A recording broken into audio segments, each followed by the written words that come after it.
कुछ ही दिन पहले इलेक्टोरल बॉन्ड की सच्चाई देश को दिखी। बेसिकली जो नरेंद्र मोदी जी ने इलेक्टोरल बॉन्ड का कॉन्सेप्ट रखा है वो दुनिया का सबसे बड़ा एक्सटॉर्शन रैकेट है। मैं फिर से कह देता हूं, दुनिया का सबसे बड़ा नेशनल लेवल का एक्सटॉर्शन रैकेट है। कंपनियों से हफ्ता लेने का तरीका है, कंपनियों से कॉन्ट्रैक्ट्स का शेयर लेने का तरीका है, और शायद सबसे बड़ा, दुनिया में सबसे बड़ा भ्रष्टाचार का स्कैम है। इसके सब आंकड़े आपके सामने हैं।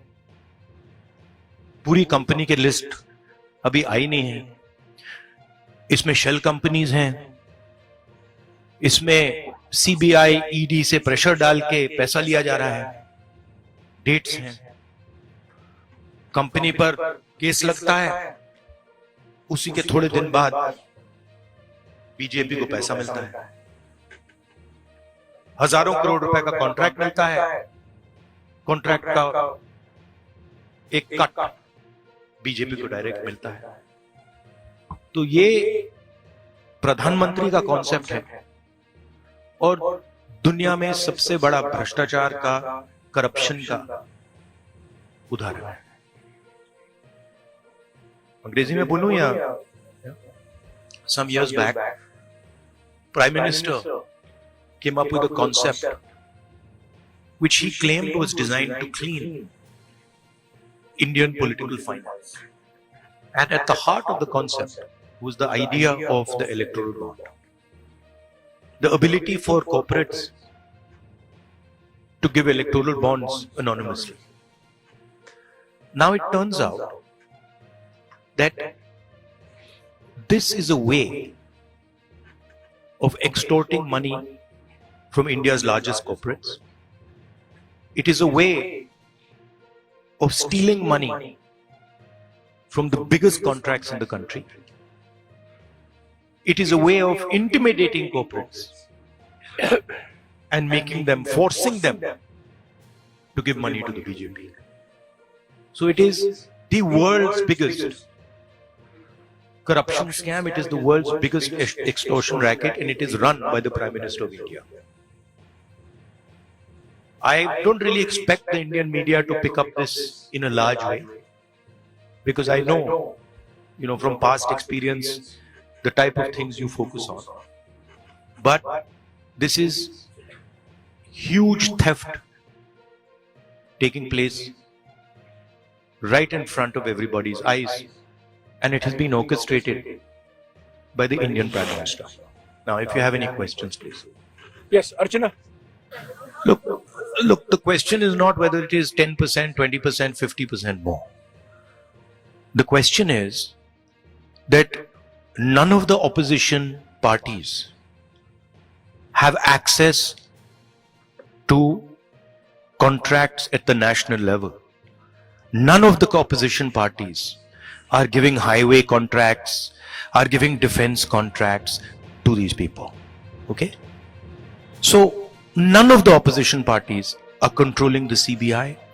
None of the opposition parties are putting Pegasus on people's phones. None of the opposition parties are controlling the income tax department. None of the opposition parties are controlling the extortion directorate.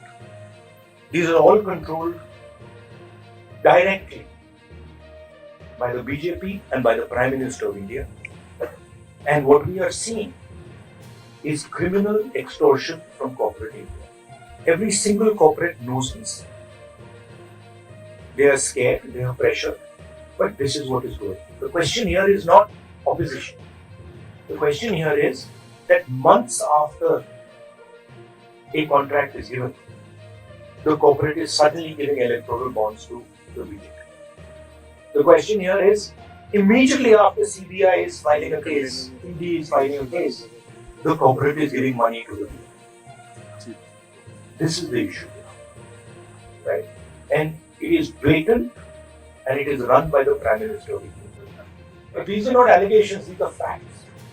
if you look at these companies, you will see that certain of these companies have never donated money to the BJP, have got an ED case on them, a CBI case on them, and then immediately they are giving money to the BJP. You will see that there are a large number of shell companies here, right, which are connected to other companies, which are giving money to the BJP. It's upfront, right? So don't try and create this idea of technicality. Okay, you please be an impartial journalist, and you see what is in front of you, and don't try and muddy the waters. Right? There is no question here of what do you mean what happens next? What happens next is this criminal act that has been imposed on the people of India. That's what happens next. An investigation of this act hopefully takes place. Right? The Supreme Court acts on this, and as important, maybe it's about time some of you start writing about it. नहीं, ये देखिए, ये बहुत अहम मुद्दा तो है, मगर इस स्केल का भ्रष्टाचार, इस लेवल का भ्रष्टाचार कि आप देश की पूरे के पूरे इंफ्रास्ट्रक्चर को करप्शन करने में लगा दो, सीबीआई को, ईडी को, इनकम टैक्स डिपार्टमेंट को, इन्वेस्टिगेटिव सारी के सारी का रोल आप करप्शन बना दो।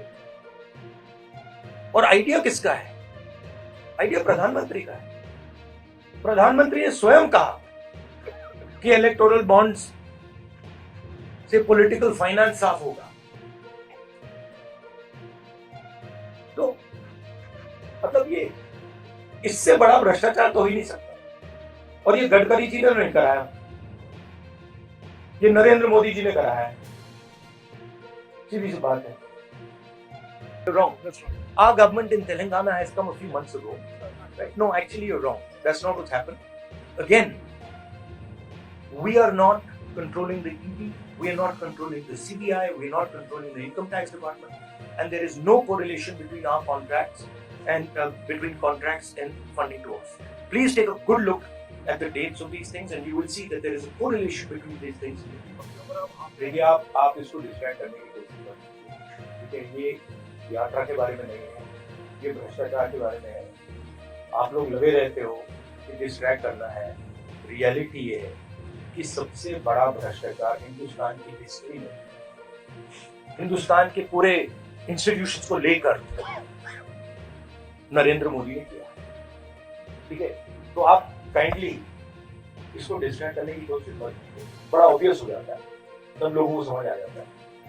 नहीं, वो दो टुकड़े में वो जो किया, उसका पैसा कहां से आया? यहीं से तो आया।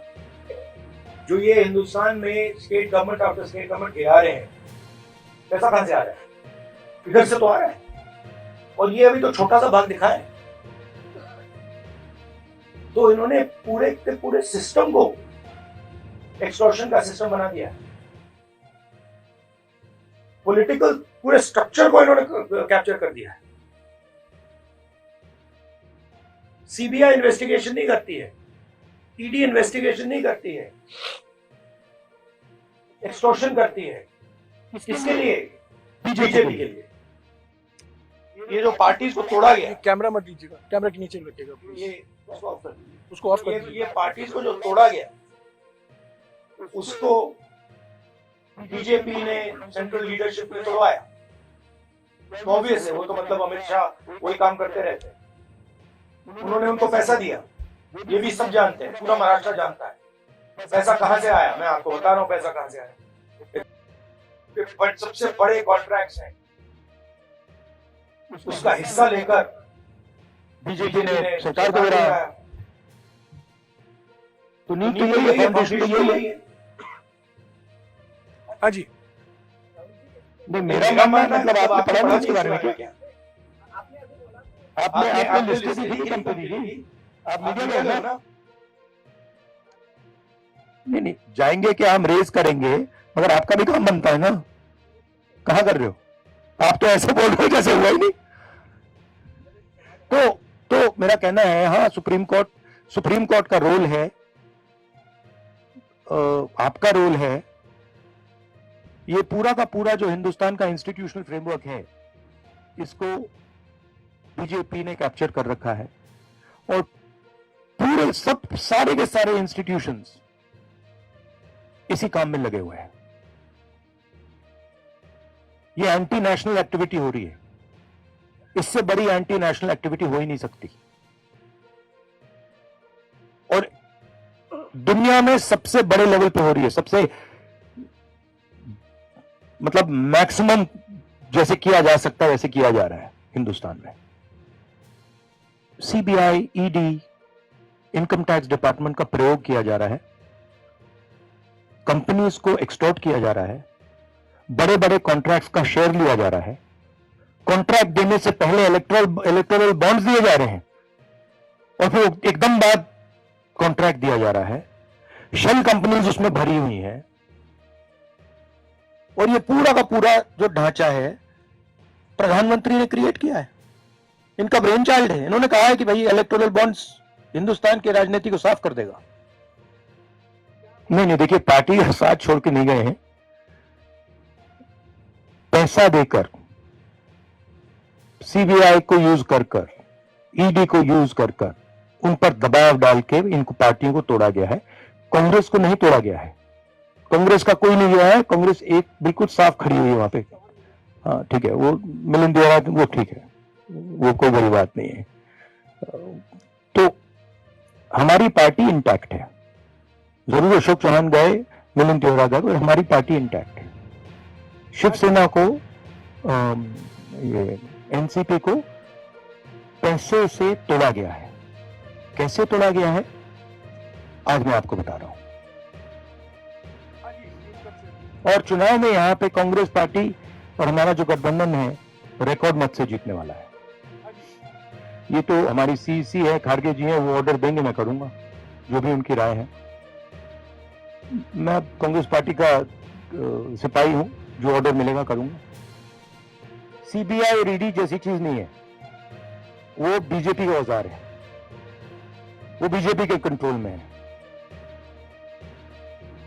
हिंदुस्तान में जो हमारे इंस्टीट्यूशंस हुआ करते थे वो आज इंस्टीट्यूशंस हिंदुस्तान के नहीं है, चाहे वो इलेक्शन कमीशन हो, चाहे वो सीबीआई हो, ईडी हो, ये सब हो, ये अब बीजेपी और आरएसएस के हथियार हैं।